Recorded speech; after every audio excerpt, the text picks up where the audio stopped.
Hello दोस्तों, toilet और bathroom बनवाते समय या घर खरीदते समय अक्सर हम कुछ ऐसी गलतियां करते हैं जिनके परिणामों को हमें जीवन भर सहना पड़ता है। वास्तुशास्त्र में भी टॉयलेट और बाथरूम को अधिक महत्व दिया गया है। इस वीडियो में 21 ऐसी बातें बताई गई हैं जो टॉयलेट और बाथरूम बनवाने से पहले सबको हमेशा ध्यान में रखनी चाहिए। नमस्कार दोस्तों, स्वागत है आपका Neelshree complete solution to your structure channel पर। Waterproofing. टॉयलेट और बाथरूम में वाटर प्रूफिंग करना बहुत जरूरी होता है, लेकिन ज्यादातर लोग इसे छोड़ देते हैं। तो ऐसे में टॉयलेट के फ्लोर और दीवारों से दूसरे कमरे में भी मॉइस्चर जाने लगती है। इसीलिए चारों दीवार पर 72 इंच की हाइट तक कम से कम वाटर प्रूफिंग करना बहुत जरूरी होता है और शावर के ऊपर 3 इंच की हाइट तक वाटर प्रूफिंग जरूर करनी होती है। तो इस बात का ध्यान रखें और वाटर प्रूफिंग जरूर करें। Number 11, flooring work. हमेशा घर की फ्लोरिंग करते समय बाथरूम या टॉयलेट की फ्लोरिंग छोड़ दी जाती है, क्योंकि उसे घर की फ्लोरिंग से डाउन रखना होता है ताकि बाथरूम का पानी घर में ना घुसे। और प्लम्बिंग पाइप की फिटिंग करनी होती है, तो प्लम्बिंग पाइप की फिटिंग के बाद ही फ्लोरिंग करनी होती है। अगर फ्लोरिंग और वॉल टाइल्स की बात करें तो पहले तो जहां तक वॉल टाइल्स लगवानी है वहां तक दीवार पर रफ प्लास्टर करना चाहिए, ताकि इससे टाइल्स अच्छे से चिपक कर एक अच्छा बॉन्ड बना सकें। और दूसरी बात ये ध्यान रखनी है कि टॉयलेट फ्लोरिंग के लिए कभी भी ज्यादा शाइनी और ग्लोसी टाइल्स नहीं लगवानी चाहिए। हमेशा बाथरूम फ्लोर में एंटीस्किड टाइल्स लगवानी चाहिए, जिससे फिसलने के चांसेस बहुत कम हो जाते हैं। Number 12, सनकिन slab. फोटो में दिखाए गए स्लैब को सनकिन स्लैब कहते हैं। इसके बहुत सारे फायदे होते हैं। सनकिन स्लैब के नीचे से सभी सैनिटरी पाइप्स और ट्रैप्स आसानी से रन कर सकते हैं, इसीलिए ये दोनों बहुत जरूरी होता है। पर कुछ कॉन्ट्रैक्टर उनकी थोड़ी सी मेहनत बचाने के चक्कर में इसे अवॉइड करते हैं। अगर आप बाथरूम के नीचे सनकिन स्लैब नहीं देते हैं तो फिर आप जो टॉयलेट शीट लगाते हो, चाहे वो इंडियन हो या वेस्टर्न, उसके सभी पाइप फिटिंग और ट्रैप को शीट के नीचे अच्छे से रन करने के लिए आपको अपने बाथरूम में टॉयलेट शीट को ऊंचा करना पड़ता है। ये दिखने में भी बहुत खराब लगते हैं। तो अगर आप चाहते हैं कि आपका फ्लोर सब जगह एक जैसा दिखे तो टॉयलेट के नीचे सनकिन स्लैब देना जरूरी है। नंबर 13, टॉयलेट और बाथरूम के पाइप्स का वीडियो बनाएं। जब भी आपके टॉयलेट या बाथरूम की फिटिंग हो रही हो तो आपको उसकी पहले ही वीडियो बना लेनी है, ताकि बाद में प्लास्टर होने और टाइल्स लगाने के बाद बाथरूम में कुछ भी एसेसरीज लगाई जाए तो तोड़फोड़ से पाइप लीक नहीं होगी, क्योंकि आपको पता होगा कि आपकी पाइप फिटिंग कहाँ हुई थी।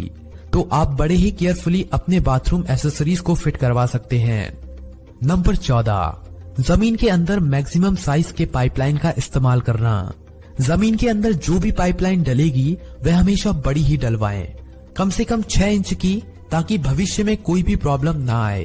पाइपलाइन के स्लोप का भी ध्यान रखना है, ताकि पाइपलाइन की साइज और स्लोप की वजह से टॉयलेट वेस्ट को सीवेज तक पहुंचाने में कोई प्रॉब्लम ना हो और लाइन चॉकअप होने का कोई खतरा ना हो। नंबर 15, लंबे ड्रेनेज लाइन में टी और एल्बो का इस्तेमाल ना करना। अगर आपकी ड्रेनेज लाइन लंबी है तो आपको कभी भी टी और एल्बो का यूज नहीं करना चाहिए, नहीं तो ड्रेनेज लाइन में चॉकअप हो सकता है।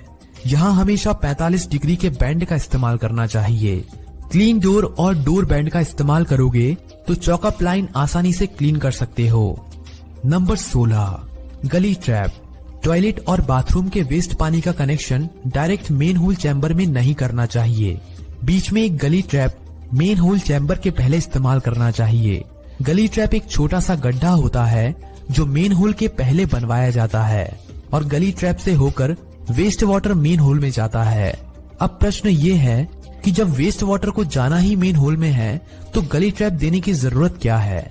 इसका मुख्य कारण ये है कि गली ट्रैप में पी ट्रैप लगाया होता है, जिसमें थोड़ा पानी हमेशा रहता है, जो मेन होल की स्मेल को टॉयलेट और घर में नहीं आने देता है। और अगर गलती से वेस्ट वाटर पाइप में कचरा चला जाए, जैसे कि शैम्पू के पाउच या बाल वगैरह, तो उसे भी आसानी से गली ट्रैप से निकाल सकते हैं। नंबर 17, फ्लोरिंग के पहले प्लम्बिंग वर्क हो जाना चाहिए। यह ध्यान रखें कि टॉयलेट की फ्लोरिंग करने से पहले सारा प्लम्बिंग काम पूरा हो जाना चाहिए और सारे प्लम्बिंग पाइप्स प्लेंथ बीम के नीचे लेने हैं, ना कि प्लेंथ बीम तोड़कर उसमें से, प्लिंथ बीम तोड़ने से घर का स्ट्रेंथ बहुत कम हो जाता है। Number 18, D4 flushing toilet sheet का इस्तेमाल करें। अगर आपको एक अच्छा टॉयलेट बनाना है तो आप D4 फ्लशिंग टॉयलेट शीट का इस्तेमाल कर सकते हो। इसकी सबसे अच्छी बात यह है कि जब आप पानी फ्लश करते हो तो पानी शीट के चारों ओर घूमकर वेस्ट को ड्रेन ऑफ करता है, जो काफी अच्छा रहता है। नंबर 19, हमेशा एंड कैप के साथ सभी प्लम्बिंग पाइप बंद करें।